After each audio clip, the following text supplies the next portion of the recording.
For this week's memo to Trump, I want to offer my condolences because I'm sure you're disappointed, Mr. President, because you once again were not awarded the Nobel Peace Prize. Instead, the Nobel Committee awarded this year's prize to the World Food Program, a United Nations initiative that has provided sustenance to over 100 million people across 88 countries.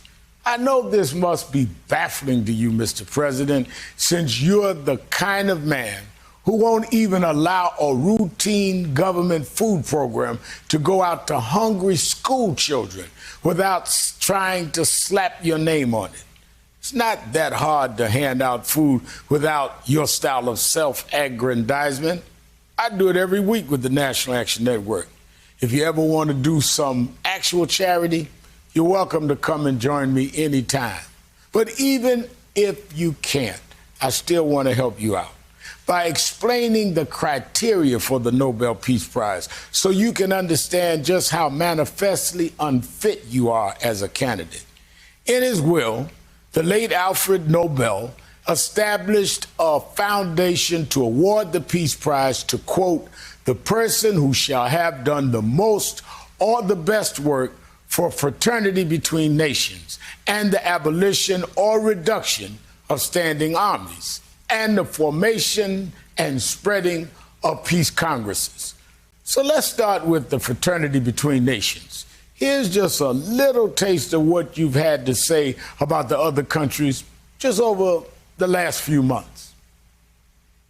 I'd like to discuss our latest actions against the Iranian regime. Syria, we're out, but we kept the oil. I sent tank busters right to Ukraine. I'm the one that exposed the pipeline with Germany. It was China's fault, and China's going to pay a big price. Threats, pillaging of natural resources, and general insults don't seem all that peaceful to me, Mr. President, but maybe you did better with the next part, the abolition or reduction of standing armies. We've spent over $2 trillion to completely rebuild the unmatched strength and power of the United States military, whether it's submarines or missiles or rockets or jet fighters, bombers. We have built an arsenal the likes of which the world has never seen. Strike two, Mr. President. But maybe you made some effort to spread peace more generally. No such luck. Looks like all you've spread this year is drone strikes, misinformation, and coronavirus. So let's get real, Mr. President. You are uninterested in actual peace. So why would you want the Nobel Peace Prize? Maybe you need the $1 million cash payment that comes with it, which you could put toward your outrageous debts. No, the real reason is the obvious. It's the burning, seething jealousy you've nursed toward your predecessor for so long. You'll feel better when you just accept this, Mr. President. Barack Obama has a Nobel Prize, and you never will.